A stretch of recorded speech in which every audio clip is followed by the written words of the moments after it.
শুভ কাজে বেরোনোর সময় বাড়ির সদর গেটে খুব মিষ্টি মুখ, হাসি খুশি মুখ থেকে একটি গণপতি বা গণেশ ঠাকুরের ছবি যদি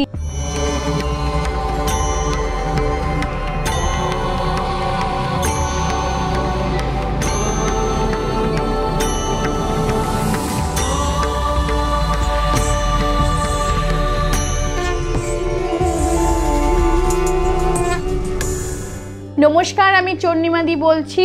আপনি বাড়ির কোনো শুভ কাজে বেরোনোর সময় বাড়ির সদর গেটে খুব মিষ্টি মুখ, হাসি খুশি মুখ থেকে একটি গণপতি বা গণেশ ঠাকুরের ছবি যদি আপনি রেখে দেন, সেই ছবি যদি আপনি দর্শন করে বা প্রণাম করে বেরোন, তাহলে আপনার শুভ কাজে বেরোনোটা খুব সাকসেস হবে। এছাড়া আপনি যদি ওই গণপতি দেবতা বা ঠাকুর বা গণপতি বাপ্পা যাই বলুন তাকে স্মরণ করে যদি বেরোন, কিন্তু গণেশ ছবিটা আপনার লাগবে একদম বাড়ির সদর গেটে, কিন্তু তার মুখটি লাগবে একদম ছোট্ট শিশুর মতো হাসি খুশি মুখ।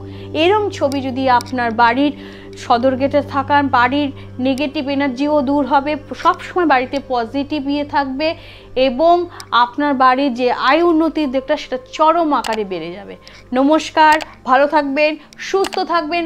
আমি এই মাত্র যে টোটকাটি বললাম, এই টোটকাটি যদি আপনার ভালো লেগে থাকে তাহলে আমার চ্যানেলটাকে সাবস্ক্রাইবার করুন এবং বেল আইকনটি প্রেস করুন, যাতে যখনই আমি টোটকা কোনো কিছু আপনাদের বলবো সঙ্গে সঙ্গে যেন খুব তাড়াতাড়ি আপনাদের কাছে পৌঁছে যায়। আর টোটকাগুলি নিজেরা দেখুন, শুনুন, যেভাবে বলছি ভালো করে বুঝে সেভাবে আপনি টোটকাটি নিজের ওপর প্রতিক্রিয়া করুন। করার পর কেমন আছেন সরাসরি ফোন করে আমাকে জানাবেন। ভালো থাকুন, সুস্থ থাকুন।